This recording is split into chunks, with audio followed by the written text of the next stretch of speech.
আজকে আমাদের এই যোগ্য শিক্ষক শিক্ষিকা মঞ্চে দূর দূরান্ত থেকে যে সমস্ত যোগ্য শিক্ষক শিক্ষিকারা এসেছেন, তার সঙ্গে সঙ্গে যে সমস্ত আদিবাসী যোগ্য শিক্ষক শিক্ষিকারা এসেছেন, তাদের সকলকেই জানাই আজকের এই 30শে জুন হুল দিবসে হুল গুলান জোহার।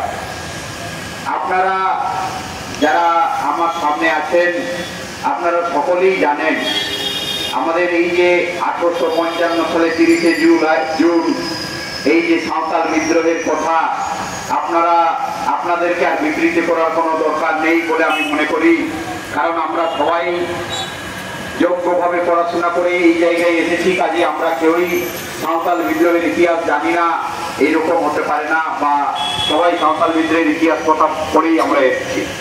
একটু আগে আমাদের যুবক বলছিলেন যে আজকে সত্যি কথা বলতে আজকে সিধু কানু চাঁদ ভৈরব যে লাঞ্ছনা বঞ্চনা, যে নির্যাতনের বিরুদ্ধে, যে অবিচারের বিরুদ্ধে, একজন কামানের বিরুদ্ধে তীর ধনুক নিয়ে একটা বিদ্রোহের ডাক দিয়েছেন, আমরা একজন আদিবাসী যুবক ছাত্র শরীফ যোগ্য শিক্ষক শিক্ষিকা হিসেবে আমরা মনে করি আজকে আমরা যে অবস্থায় আছি, এই যে দীর্ঘদিন ধরে লড়াই করে নিজের যোগ্যতায় নিজের মেধায় যে চাকরি আমরা অর্জন করেছি, সেই চাকরি আজকে আমরা হারিয়েছি।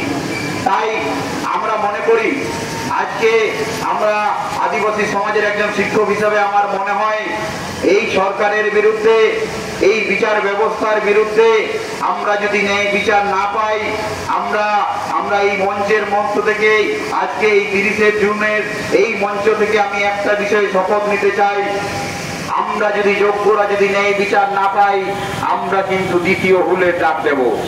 আমরা কিন্তু দ্বিতীয় হুলের ডাক দেব। যদি এই যোগ্য শিক্ষক শিক্ষিকারা আমরা যদি যোগ্য বিচার না পাই, আমরা কিন্তু দ্বিতীয় হুল, আপনারা দেখবেন দ্বিতীয় হুল কিন্তু খুব তাড়াতাড়ি শুরু হবে। এবং আজকে এই মঞ্চ থেকে আমি এটাই শপথ নিতে চাই, আমরা এটাই শপথ নেব, আমরা যতদিন যদি যোগ্যদের বিচার যদি সুবিচার যদি না হয়, আমরা এই যোগ্যরা কিন্তু এই হুল বা এই বিদ্রোহ কিন্তু আমরা আন্দোলন চালিয়ে যাব। আর বিশেষ কোনো কথা না বলে সকলকে আরেকবার হুল গুলান জানিয়ে আমি আমার সংক্ষিপ্ত বক্তব্য শেষ করলাম। জোহার। ধন্যবাদ বাবুকে।